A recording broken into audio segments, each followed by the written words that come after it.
Who is your daddy? I am your father. You fathers will understand. My father taught me many things. I got an idea. How about you all sit there quietly while I make dad noises? All right, welcome to Fathers of the Grind. This is episode 30. It's a benchmark episode, and my name is Tim Nestor, and I'm here with Derek Teague. Episode 30, Derek. Yeah, I mean, since it's episode 30 and it's real special, I decided to record this one topless. Oh, I'm really glad we haven't started doing our video version quite yet then. Well, I'm doing this for all the women listeners out there. Sure, this one's for you ladies. So we are actually thinking about doing some video version of this at some point, just to grow the YouTube audience a little bit, to kind of push beyond the audio listeners, the podcast listeners. But thank you for those of you who do continue to listen. If you're like me, you like to have these kind of shows on during your commute, or maybe during kind of downtime at work, or even if you're at home just knocking out some chores or something like that. It's nice to have a podcast on. So thank you guys for listening and for sticking with us. And yeah, we're always open to hearing from you, your feedback, your topic ideas. Maybe you've got some kind of controversial opinion on a game, whatever it might be. We want to hear from you, and then we can then incorporate it into the show. So feel free to reach out to us. All right, that's all out of the way. Let's get into this. Let's talk about games we finished so far this year in 2016. We are getting close to the end of July, so about 7 months in, and we're getting ready to turn the corner into fall season and holiday season of gaming. And so as we look back at the year so far, tell me about some of the games, Derek, that you have completed. Not games that you've played, not even games that you've almost finished, but you've actually gotten to the end and you put a bow on it. This game I'm finished with. All right, I will do that. And just so you know, and I know you did this because you created a list as well. Mm-hmm. I did include some DLC content that I felt was big. Okay, or bigger than most games, and okay. I considered it a game. But my total number right now is I'm actually at 22 games completed. Nice. But I'm at the very end of a couple other games. Like, I'm about ready to beat Bloodborne for the second time this year. You've already beat it once this year? Or you beat it last year? Oh, wow. I beat it last year, I beat it once this year, and I'm about ready to beat it again this year. Okay. And then I'm also I also finished Gears of War 3 a couple days ago, and I started Gears of War 2. It shouldn't take long. So right now my total's 23 completed. Okay. And I'm going to track it throughout the year, just out of curiosity. I just want to know. It's not a competition. I'm not trying to beat anybody. I just want to know how many games I complete on average in a year. Also, I wouldn't mind tracking, I'm not going to do it right now, but tracking how many games I buy compared to how many I complete. I think that would be very interesting. Well, let's hear some of the ones you're more proud of. So let's say eliminate some of the shorter, just story-based ones. Eliminate some of the ones maybe you've replayed. Give us some of the ones that you're like, I'm really glad I finished this game this year. Give me a couple ones you're proud of.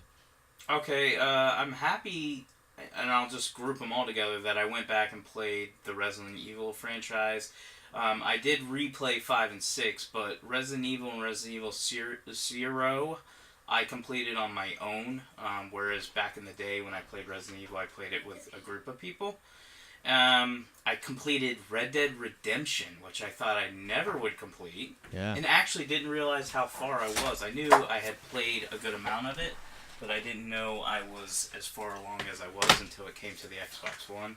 All right, so give me some of the ones you're proud of. You mentioned, what was the first one you mentioned? Well, I just grouped all the Resident Evil games. I've played Resident Evil 0, 5, and 6.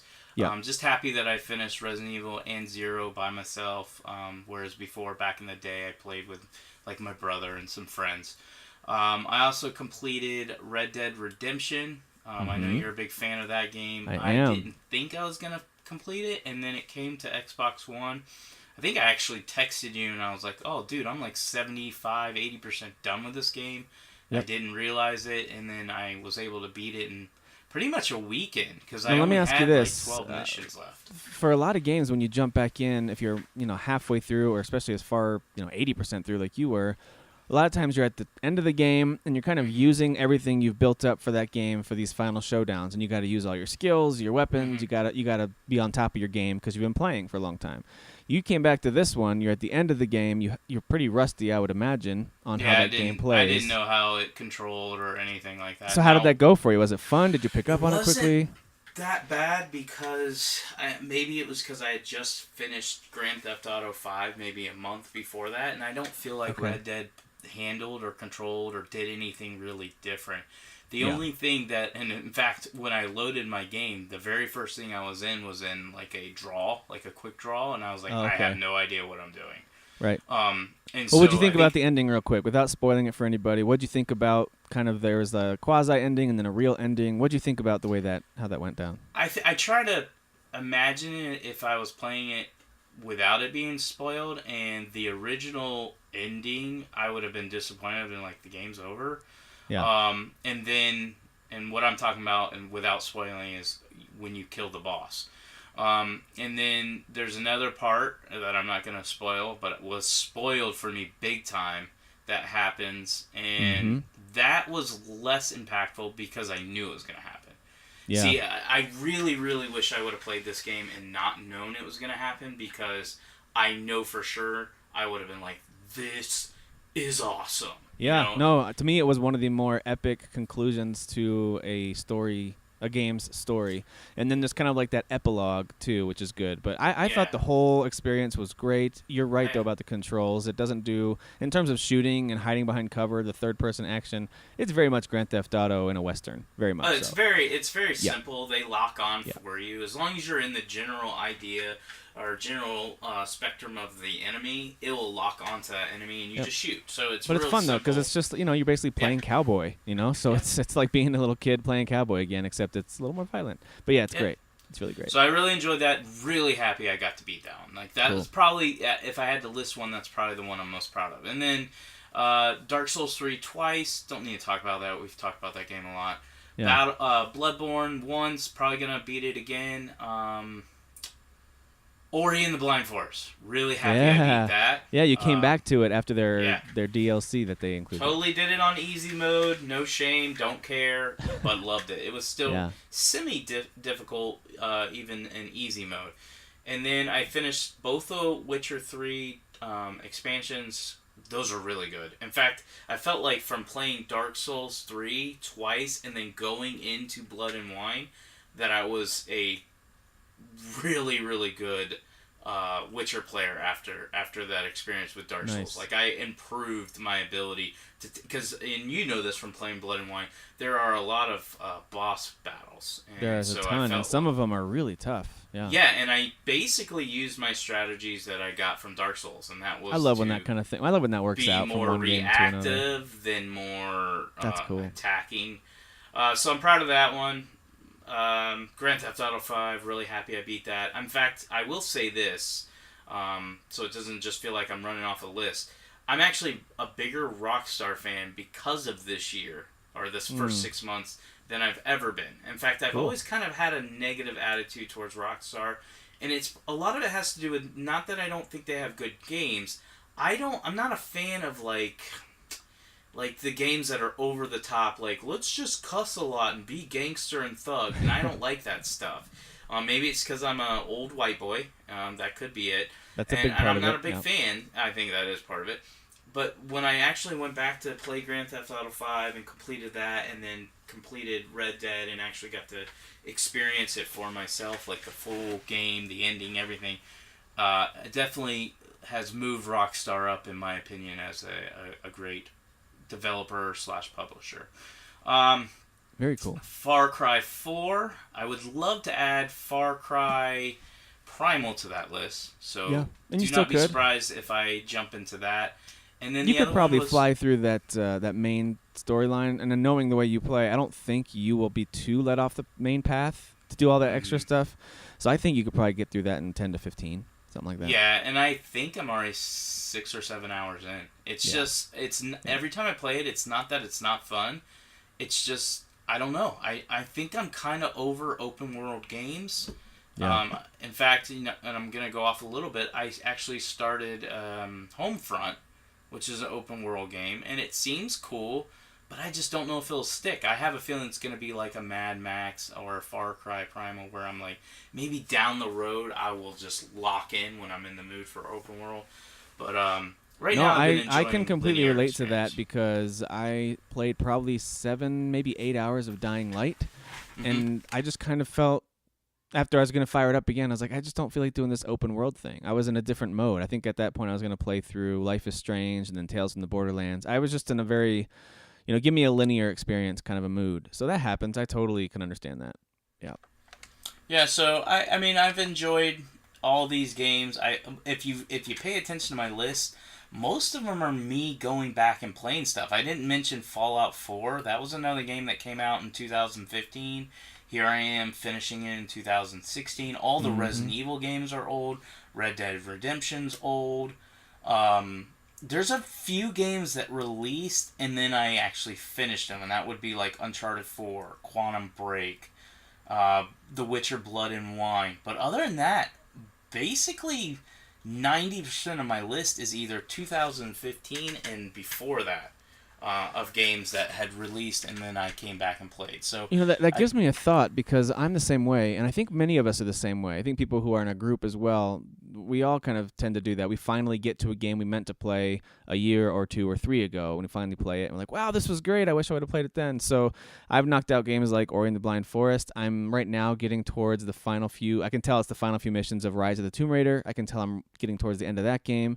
So I'm looking back at 2015, and I'm like, I wonder what my Game of the Year list would look like now if I were to make a 2015 Game of the Year list, or even 2014. Thinking of games like Far Cry 4. Didn't that come out in 2014? I'm pretty sure it did. It may have been, yeah. And I'm thinking back on some of these games that came out a few years ago. Even games like Uncharted 3 that I finally finished this January. I'm like, I wonder what my Game of the Year list would have looked like. I know mine would be few years different. back. Like Yeah. Bloodborne would have been.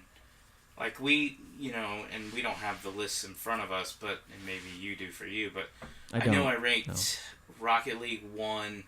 I think it was Rise of the Tomb Raider 2 or I think you had something Witcher like that. 3 number 2 though, and then and then Rise 3. No, I think I put Rise before The Witcher because I think did you? I think I had a conversation with you later, and I was like, man, if I could change it after playing the Witcher expansions, I would totally move that game up higher. Gotcha. That's right. You did say that. Yeah. I would probably have Bloodborne, The Witcher 3, and Rocket League as my top 3. Yeah, it's amazing how it kind of shifts over time when you finally get to really experience something. But yeah, no, I can appreciate that. Any other ones from this year that you've completed, or maybe not even just from this year, but any other games at all that you've completed? No, just working on the Gears franchise. Last year I'd finished the Ultimate Edition, which is just a high def reimagining of the original Gears of War, and it's really well done. So I decided with Gears of War 4 coming out, I was in the mood, I told you this, for a linear experience.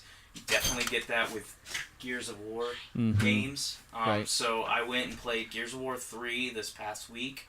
Probably beat it in like 3 days. And then I'm starting Gears of War 2 by myself. May play it with Jesse, but our schedules are hit or miss. And then that's how it I'll goes play for parents. Judgment. Yeah, and then I'll play Judgment with Rob Ronaldo. Oh, Not boy. Rinaldi. No, with Rinaldi and Jesse White, and maybe Nice. whoever wants to jump in.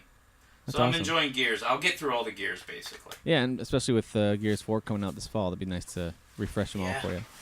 Definitely Cool. one of my most hyped games. Well, I've got a few that I'm excited that I finally got to play from years gone by, like God of War 3, and I mentioned Uncharted 3. It was nice to finally get to those games, playing through some DLC like Infamous First Light and The Witcher 3 Hearts of Stone. I've enjoyed playing through those. And then there's some games that I had totally skipped over, like Far Cry 4 and The Order 1886 that I finally got to, which was great. I really enjoyed those games. But the highlights for me this year have been, and we talked about it already, Far Cry Primal, which I think is one of the more fun games I played this year. I can't objectively say it's the best game of the year, even without the games that are still coming this fall. But I can say on a personal level, very subjectively, it's one of the most fun games that I've played this year. I just had a blast with it. I just loved the setting, and we've talked about it before, but I thought that was so much fun. I just finished I Am Setsuna, and I'm excited about that. It is the first kind of traditional style RPG that I've played from start to finish in a few years at least. So I was excited to finish that one. And then Ratchet and Clank was a really fun game to play through with my kids. How long did it take you to beat Ratchet and Clank? Oh, I don't know.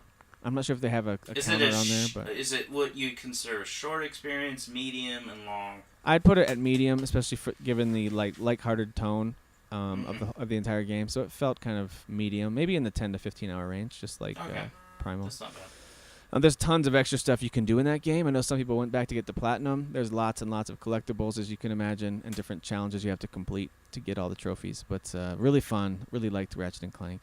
But looking back at the year of games last year that I missed with Ori and the Blind Forest and Rise of the Tomb Raider, those are the ones that are at the top of my list in terms of, wow, these are some of my favorite experiences that I'm having this year, even though they didn't come out this year. So it's been a really great year of gaming, and I wonder if some of that feeling that I get is because I'm playing some of the best ones from 2015. But it feels like it's been a great year of gaming, even though it might be a little skewed because of the order that I'm playing things in. But yeah, I've overall been kind of disappointed with most of the games that have released in 2016. I'm not saying they've all been terrible or there's not a lot of them. There's good games that have come out.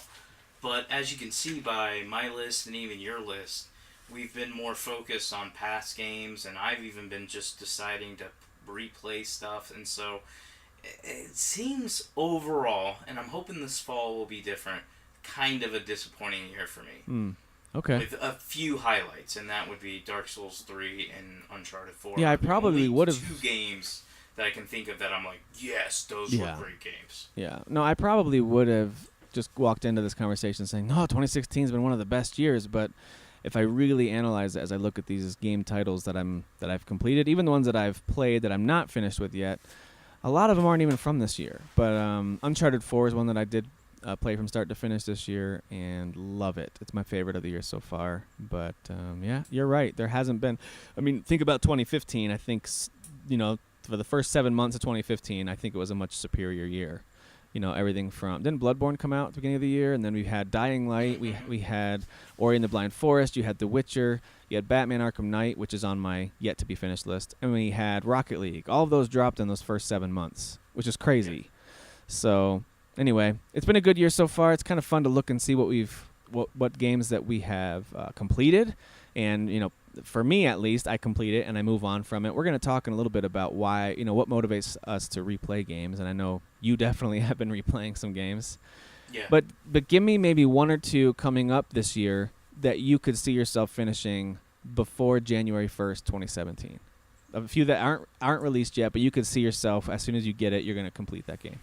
Oh yeah. Okay, so I think this will be easier because I'm going to pick a linear experience right off the bat, and that is I will definitely beat Gears of War 4. There's no doubt about that. And it comes out in early October, so you'll have time. Yeah, that will be plenty of time. I think Days X will be a definite for me. I was a big fan of Human Revolution, so I'm trying not to hype it too much. Like, I've literally watched 0 on the game. That's awesome, because they're putting out a ton of content about it, so good for you. And I really haven't watched anything. I saw the initial, trailer. Like, I always, see the initial trailer, and then after that, if I'm sold on it, I'm like, okay, I don't need to watch anything else. Yeah. Gotcha. I'm sold on that game, and I think I'll finish that. I think Gears of War 4 is a lock. It's a 100% lock. Mm-hmm. I'm trying to think what comes out in September. I want to say I'll finish Final Fantasy 15, but... What does the track record tell you? Yeah, my track record says, nah, not going to happen. But you might. You never know. Yeah. But I think those 2 are a lock. I'm freezing up on what else comes out. I know Mafia 3, and I would love to say yes to that, but again, that's open world. Dishonored's open world. Watch Dogs open world. Skyrim's open world. Like, everything coming out is open world. Yeah, so I think you'll play maybe a good amount. You'll put some good hours into all those, but maybe the ones you listed at the beginning are the ones you'll actually see the credits on. Yeah. And I think there will be at least one open world game that I'll get psyched for that will get completed, because I do complete a lot of games. It's just normally with open world, it takes me a while. I like to take a break and then I come back to it. And sometimes it's hit or miss. Sometimes you can come back and you don't, like we were talking about earlier with Red Dead Redemption, it really wasn't that hard to come back to. It was really simple. Yeah, but something like Final Fantasy 15, I could be wrong about this. That I one don't would be a think little that would be harder. simple. Like, That'll I be a think little that bit would be a harder to come back mistake. to. Exactly. Well, I think that I'll be able to play start to finish The Last Guardian before the end of the year. That's probably going to be a fairly linear experience, I would imagine. If it's anything like Shadows of the Colossus, technically, yes, it was an open world. You can kind of go in a bunch of different directions, but there wasn't much to the there wasn't world. much to do there other than get to the next boss encounter, the next Colossus that you want to tackle. So I don't know if Last Guardian will be that way or not, but the looks of things, it's going to be pretty linear. I think I'll be able to complete Pokemon Sun and Moon, and the main reason I'll be able to do that, at least one of them, is because my sons and I are going to get them, and we're going to play them together and trade along the way. So, and then I'm gonna go out on a limb here. I think I'll be able to play start to finish Mafia 3 because I think that game is going to hook me. That's just my prediction. It might not, but I think it's going to hook me, and I think I'll get through the main story of that by the time I get to Christmas. Those are my 3. I'll go ahead and predict that too. I'll say my 3 games will be Deus Ex, Gears of War 4, and I'll go with Mafia 3 because I'm as hyped for that game as you are. Yeah, and it really does look like it's going to be a compelling story set in New Orleans there. And that's what I need. For an open world game, I need not to be distracted by too many side things. You can have side stuff, I don't mind. But I need something that says, Derek, keep playing this. Like, you need to keep playing this because this is really good. Not only just for gameplay. Yeah. So that actually leads me to a quick question from our community before we talk about one of the main headlines this week.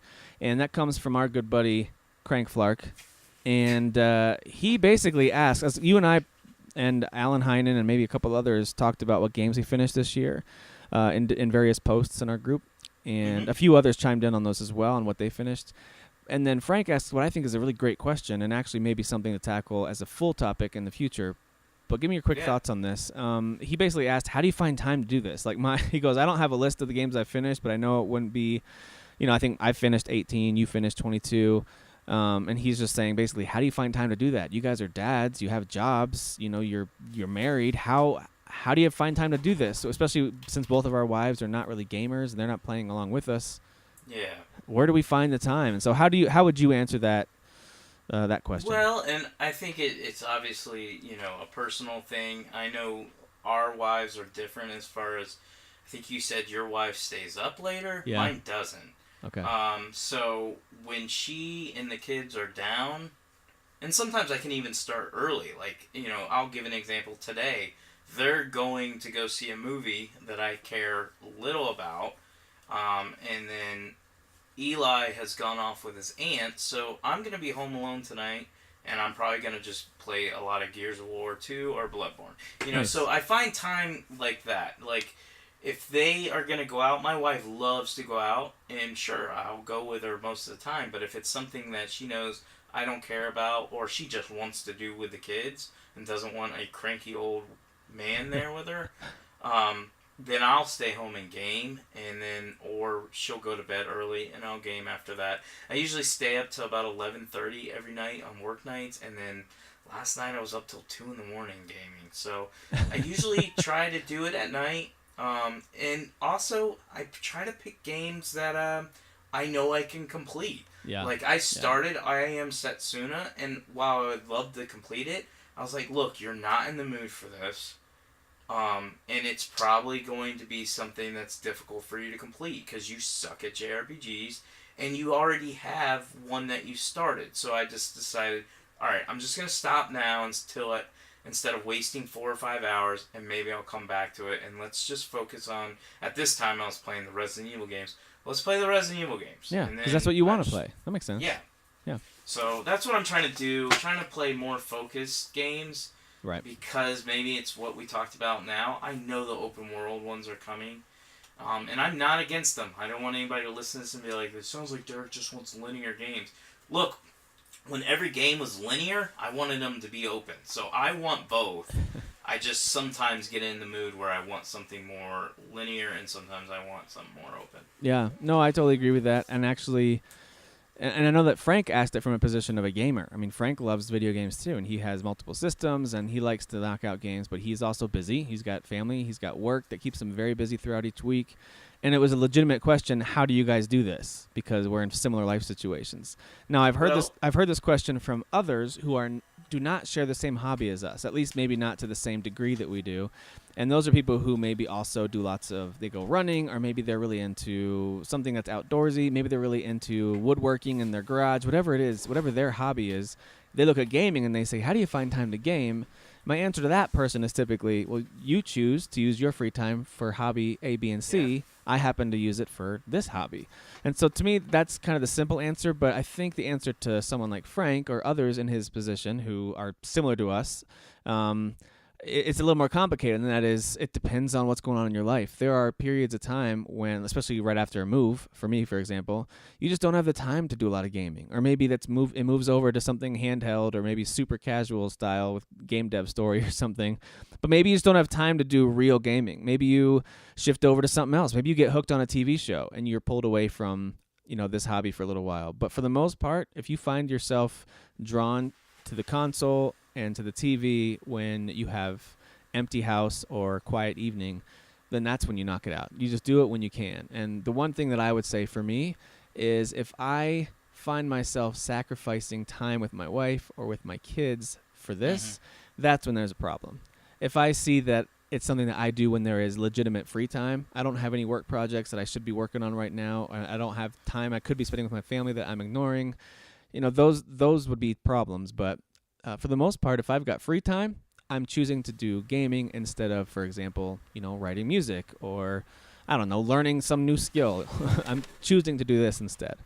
So that's kind of what it comes down to for me. A couple of things, like we've talked about before, and I know you probably watch more TV than I do. Yeah, because my wife and I do stay up late. We're both night owls, and we do knock out entire seasons of TV shows together. Like right now, we're getting close to the end of season 29, I want to say, of Survivor. I don't usually watch Survivor. This is one of my first seasons of Survivor that I'm watching. But 29 seasons? They've had like 33 seasons now, I think.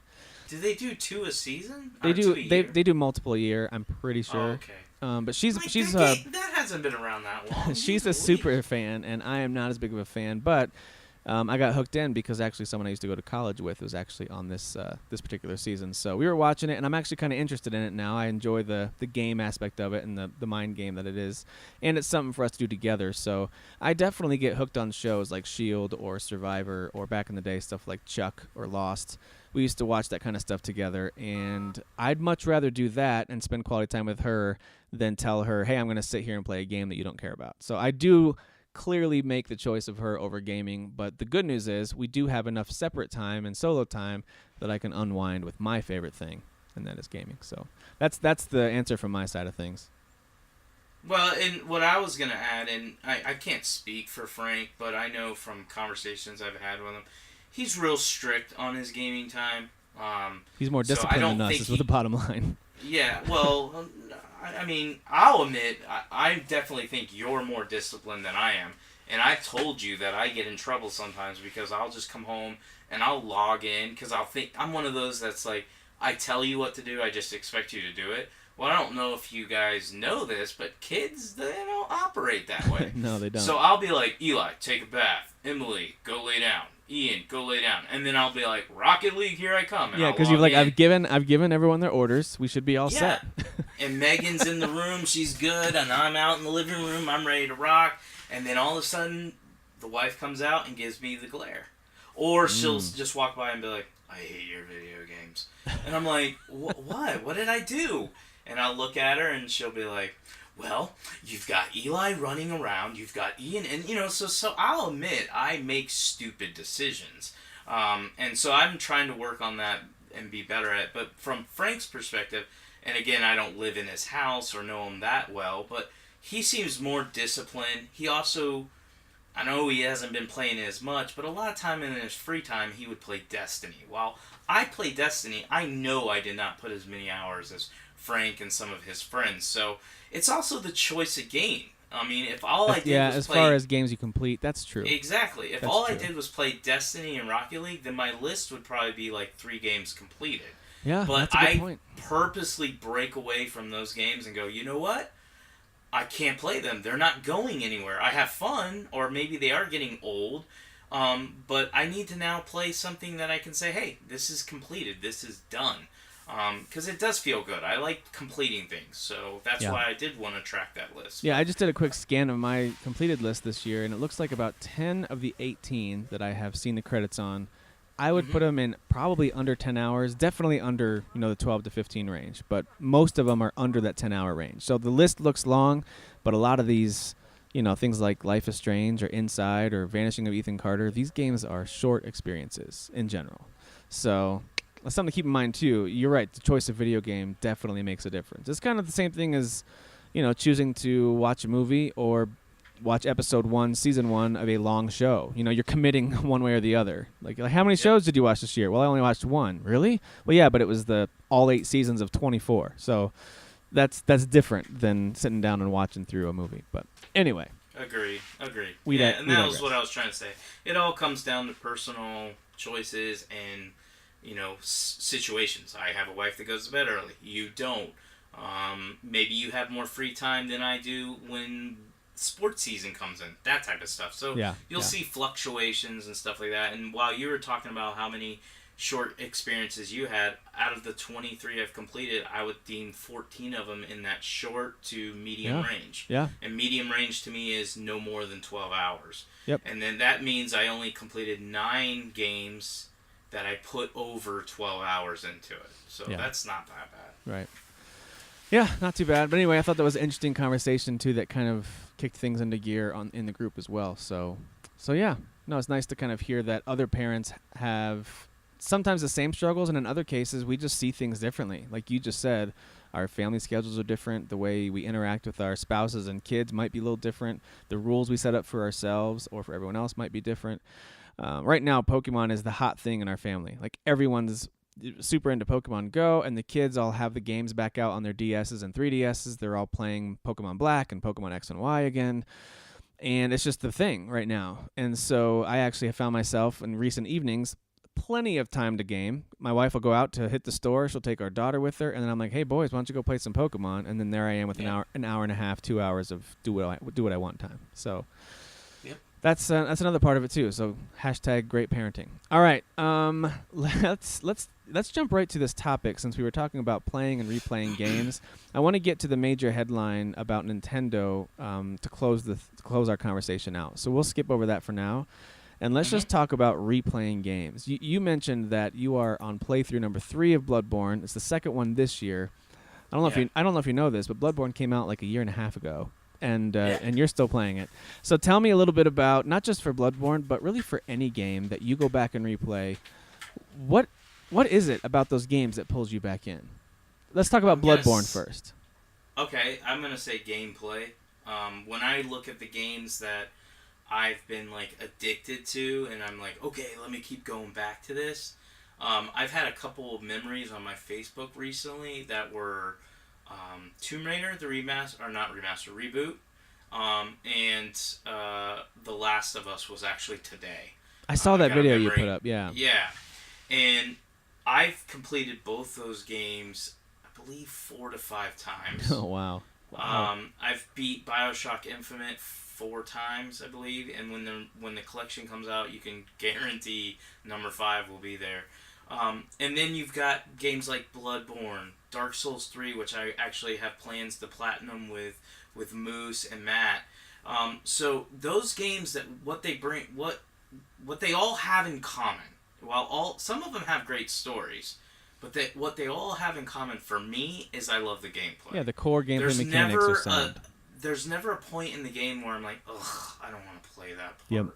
Yep. Like, sometimes I won't play an entire game again because I'm like, ugh, I don't want to play that part. Like, the example is a couple of weeks ago I was talking about Resident Evil 6, and I said, the big thing they did for me that made me happy is they fixed the one thing I absolutely hated about the game, and that is, even though it has QuickTime events, they made them better. They made them where they weren't frustrating to the point where you're like, why did I fail? I don't even know what I did wrong. You know, that's how the original version was. Whereas this one was like, hey, we're gonna keep them in there because it's part of the game, but let's make them easier. So Interesting. all Okay. those games are fun to play. They never have points in the game where I'm like, gross, this is terrible, I don't want to play it. And they're really just easy to jump back into. Like, even though it might be, for some people, be impressive, like, oh, you beat Bloodborne 2 or 3 times, and Dark Souls 3, I guarantee I'll beat it again this year. They're easier to beat after you beat them the first time. What about same like a thing guilty with The Last of Us? What about like a guilty pleasure game that maybe doesn't have a super incredible basic gameplay mechanic, that maybe isn't even that amazing to play, but for some reason you felt yourself pulled back to it? Are there any games like that that'd be like guilty pleasure replays? I can't think of anything that would have me play it again that doesn't have that gameplay hook. Like, Yeah. I can't play Telltale games, even though I love them, again, because I already know how they play out. And I'm like, well, they're not fun to play. You know, I started a So why am I replay. playing I it? started the replay of Walking Dead season 1 from Telltale, probably last fall maybe, and I don't know what it was. Something about it. Even though I wanted to take a different path, I was going to save different characters, I was going to say different things, and spur of the moment.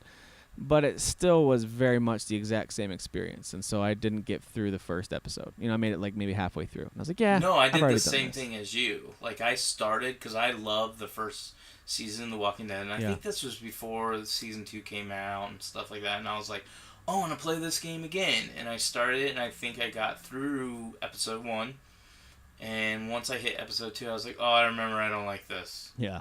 This is a stupid Yeah, episode. And just so like, I I don't didn't wanna feel do like this. playing it, and I didn't do it anymore. Mhm. Yeah. So I think you really have to have that, for me, that gameplay hook, because a lot of times, unless you completely forget the story, which that can happen, I don't like, for instance, when I play like The Last of Us or Tomb Raider, if I can skip the cutscenes, I do, because I've already seen them. I already know how it plays out. Right. I'm in it for the fun of just playing it. Also, I'm not going to lie, I like saying, hey, I beat it 5 times, or I beat it 4 times.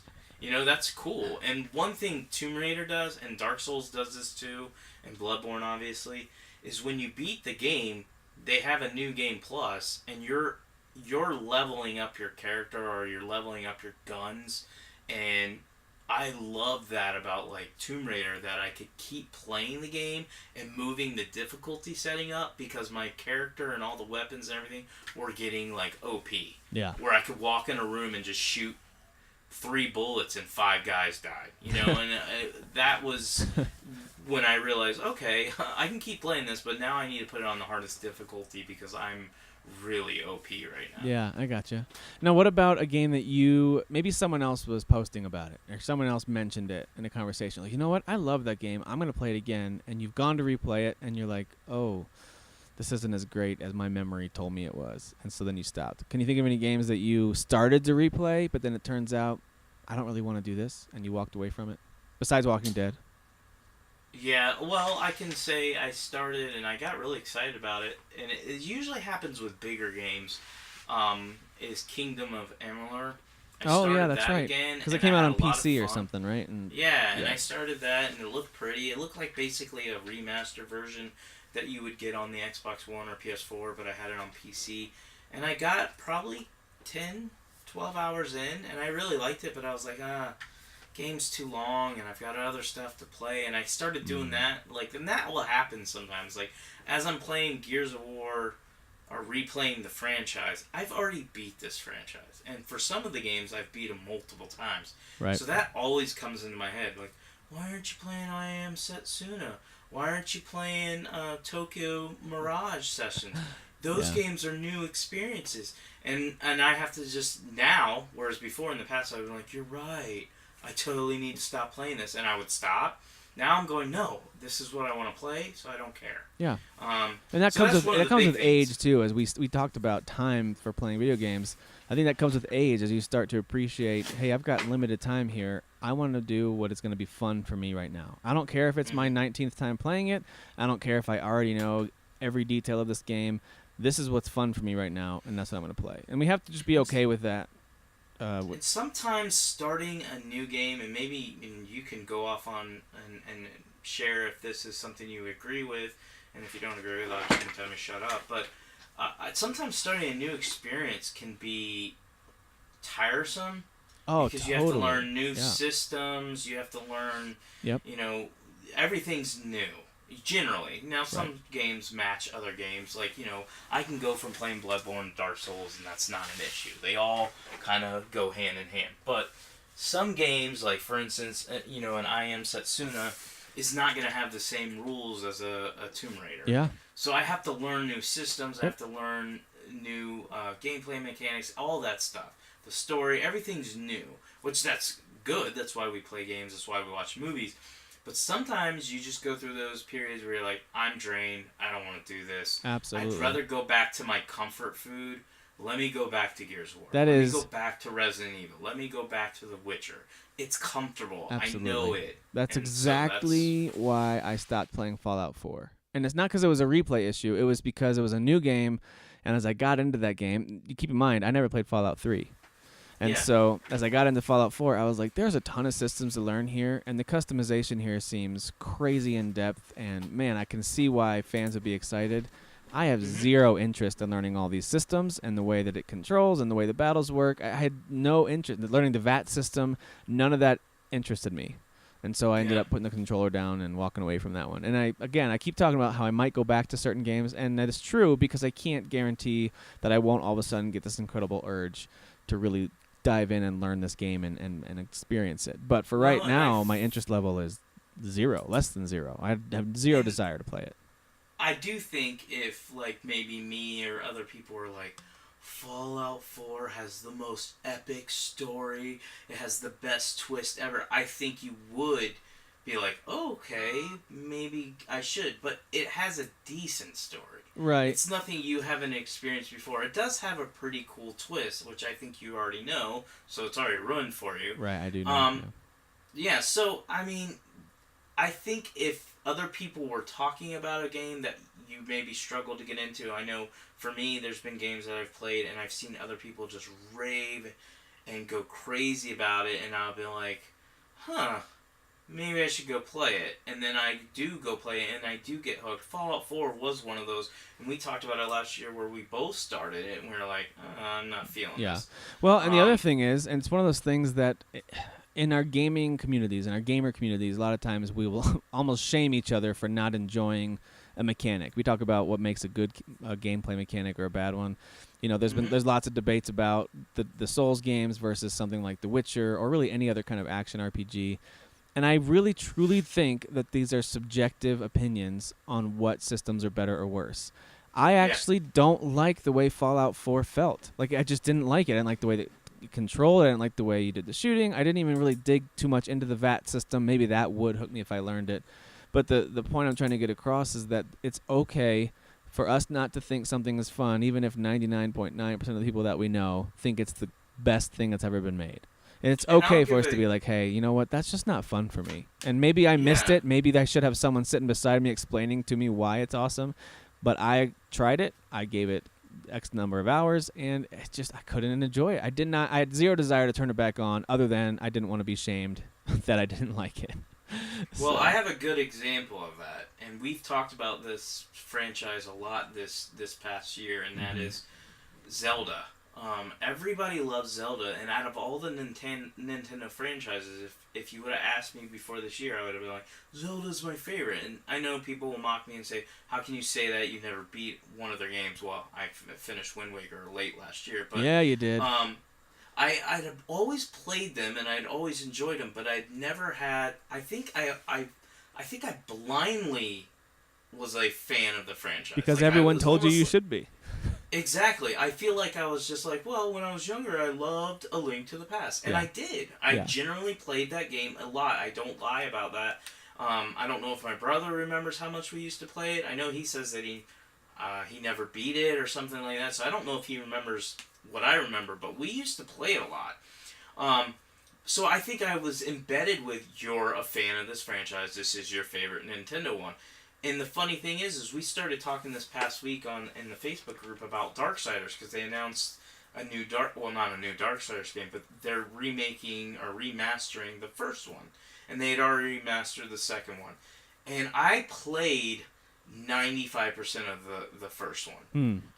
And I actually quit at the end because they did a Zelda thing, and they said, well, you must go back to everywhere you've traveled already and pick up all these pieces to put these pieces together to either, I don't remember if it was to create a key or a weapon or something like that. And I was like, nope, I hate you.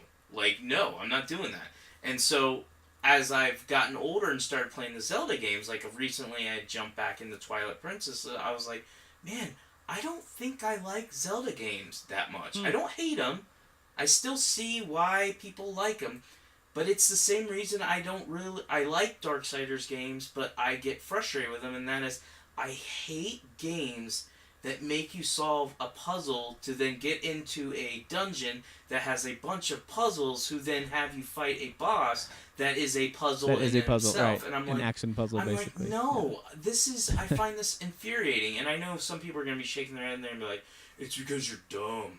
You just want to go in and throw grenades and shoot guns. And I'm like, no, it's because I find that personally repetitive and frustrating. Sometimes I just want to walk into a dungeon. That's it. Yeah. I don't want to have to go get a pair of damn boots so this stupid rock monster doesn't blow me off the cliff. Well, you've got me on your side, not because I totally disagree with like the personal feelings on Zelda. For me personally, it's the opposite. I love everything about what you're describing. But I can't criticize any of your opinions on it because I feel the same way about stuff like Fallout, the Souls games, those things that everyone keeps telling me are amazing. And when I've experienced them, I didn't see the amazing. I have yet to see the amazing in any of those things. And so that doesn't mean it doesn't exist. It doesn't mean I won't ever enjoy it. It just means that's why I put that game down. And so I know we kind of went off on games we enjoy or don't enjoy. It kind of comes back to replaying a little bit, though, and that is the games that I replay are the ones that have impacted me in some way. It could be a gameplay hook, like you mentioned, but more often than not, the ones I replayed the most are the ones with the best stories. And so that's been old school JRPGs from the SNES and PS1 days. I have not replayed a ton of games since then. The only ones I've replayed are those classics. We've talked about them plenty of times before. Suikoden 2 and Chrono Trigger and some of these other RPGs. I've replayed a few Mario games, with my wife, with my kids. But for the most part, once I finish a game, I might play a level or two again in the future. Rarely do I go back and play it start to finish again, with those few exceptions that I mentioned. Like Chrono Trigger, for example, had 12 different endings, and so I remember playing it several times to try to get a bunch of those.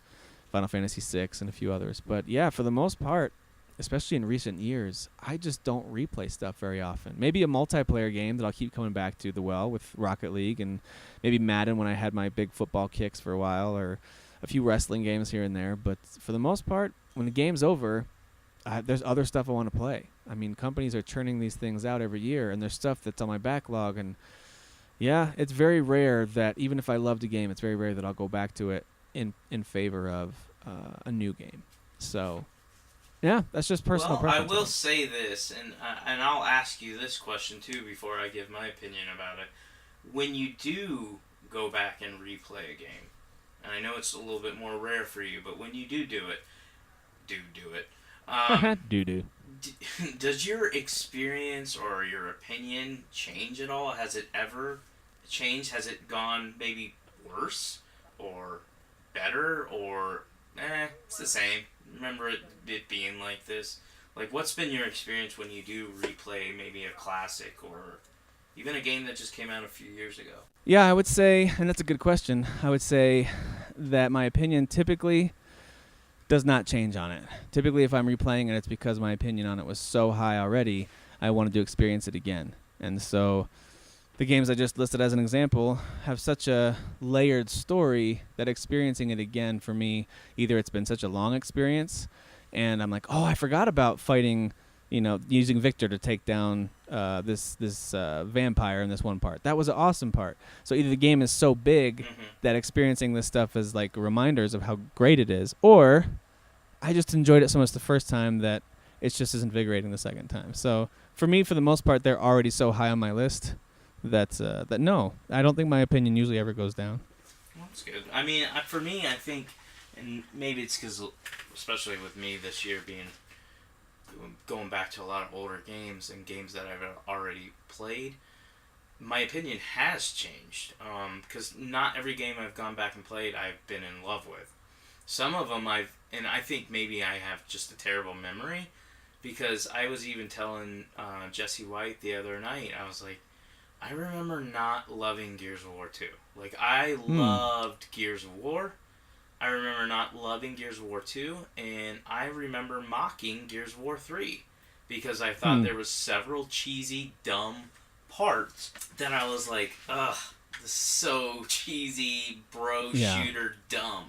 And then I come back to it, and I play Gears of War 3, and I'm like, okay, yeah, still cheesy, but my attitude was completely different. Like, I was like, this game is awesome. Like, I can absolutely say that Gears of War 3 is amazing. And I've already gotten through Act 1 of Gears of War 2, and I'm like, why did I say or think that I didn't like this game? Because this game so far is really good. Like, obviously the mechanics are good, but what I'm talking about is, like, the memory of the story and the characters and stuff like that, or those moments. And for me, and I'm just using Gears as an example, but it obviously happened with Resident Evil, and it's happened with Tomb Raider, and definitely BioShock Infinite, is I'll go back and I'll play these games and I'll pay attention more. It's almost like BioShock Infinite, I think, is a great example of one that has a very deep and almost bizarre story, especially by the end. Well, I could see a replay of that being really great. But, well, and that's at least why more than the others. I actually played BioShock Infinite, no lie, back to back to back. And it was because not only was I hooked on, I thought the game was fun, which other people didn't, but I was hooked on wanting to understand it. Maybe you're really smart and you understood absolutely everything that happened in the game, but for me, it was like a process. Like, I got it to a certain extent the first time, but the second and third time I started to piece things together to where I actually feel like I fully understood the game. So yeah, even though I wouldn't say on that particular game my opinion changed because it was already extremely high, but my understanding of the game was a lot better. I gotcha. All right, well, we're going to have to pause here. It's my wife's birthday weekend, and she brought home cupcakes, so it's about to get a little crazy. So if we have time, we're going to come back and talk about the big news from this past week. But for right now, we're going to go ahead and sign off. And, yeah, everyone wish my wife a happy birthday wherever you are right now, just in your head. Say happy birthday, Tim's wife. Happy birthday, Tim's wife. That means a lot, you guys. Thank you. All right, we'll talk to you a little later. All right. Who is your daddy? I am the father. You fathers will understand. My father taught me many things. I got an idea. How about you all sit there quietly while I make dad noises?